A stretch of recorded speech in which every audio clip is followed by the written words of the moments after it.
Fala pessoal, esse é o primeiro vídeo de uma série de 90 vídeos que a gente vai fazer aí nos próximos 90 dias. É um vídeo todo dia, sempre às 9 horas da manhã. E o primeiro vídeo dessa série que a gente vai fazer, né, que a gente vai estar postando todos os dias, vai ser sobre hiponatremia.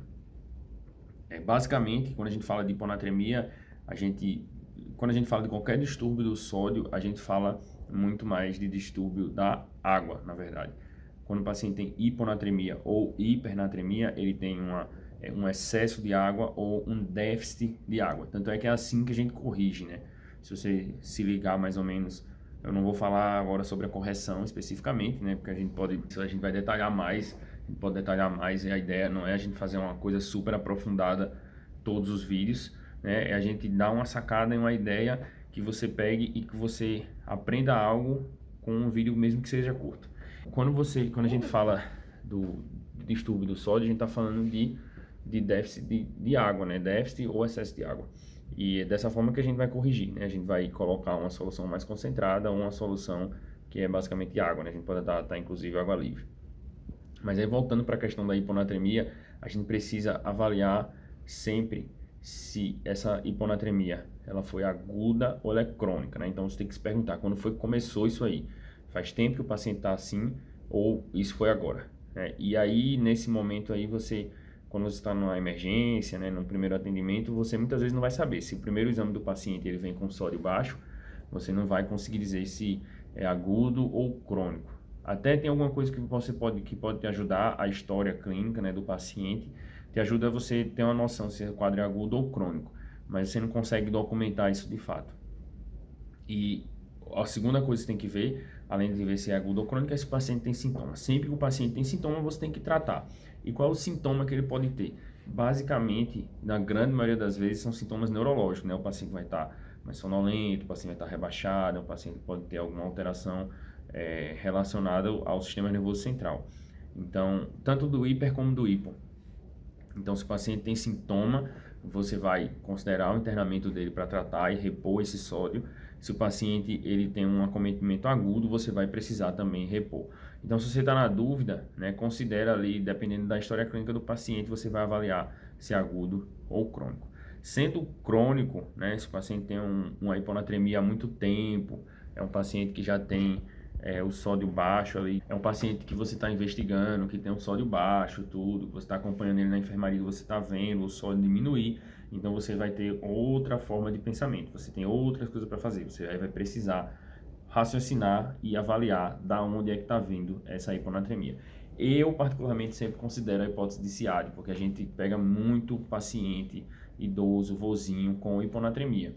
E você tem que observar se o paciente está usando alguma medicação que causa secreção inapropriada do hormônio antidiurético. Aí, quando o paciente faz um hormônio secreta demais ADH, o que acontece? Retém água, né? Retém água e o paciente termina fazendo hiponatremia. Existe também a possibilidade do paciente estar fazendo tubulopatia, então é sempre importante você investigar as medicações que o paciente está fazendo para ver se ele não está perdendo sódio nos néfrons, né? Nos néfrons dele, né? Se não está acontecendo uma lesão do néfron que está fazendo ele perder sódio, ele urinar sódio demais. Então, você tem que avaliar isso aí. Você tem que ver também se é o paciente que ele bebe água demais. Às vezes é um paciente que ele é psiquiátrico, tudo, e ele vai beber água demais. Então, é sempre interessante você checar o que é que está acontecendo com o paciente aí nesse sentido, né? O que é que ele está fazendo com a medicação que ele está fazendo uso, se existe alguma coisa que ele está usando que causa SIAD, se existe algum quadro clínico que faz SIAD, né? Por exemplo, o paciente que tem alguma neoplasia no sistema nervoso central, um paciente que tem alguma neoplasia pulmonar. Então, avaliar isso aí vai te ajudar a esclarecer melhor de onde é que está vindo essa hiponatremia.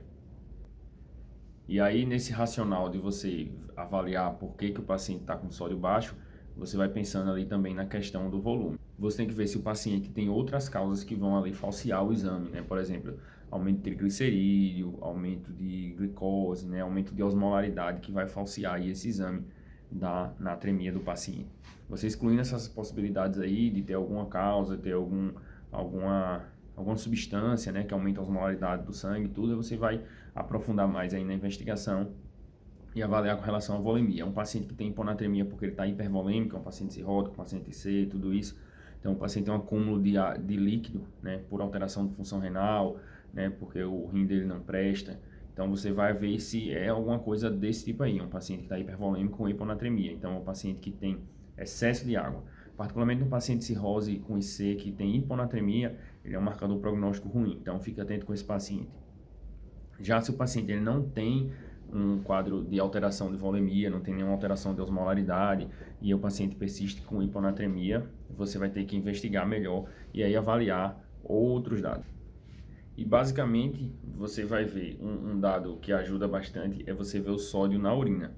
Se esse sódio aí for acima de 40, ele está perdendo sódio pela urina. Se esse sódio aí for menor do que 40, o sódio ele está perdendo, se ele estiver perdendo, por algum outro lugar.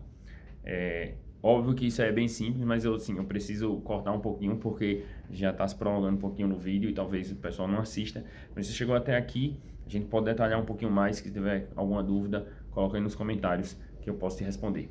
Beleza? Então valeu, até amanhã no próximo vídeo.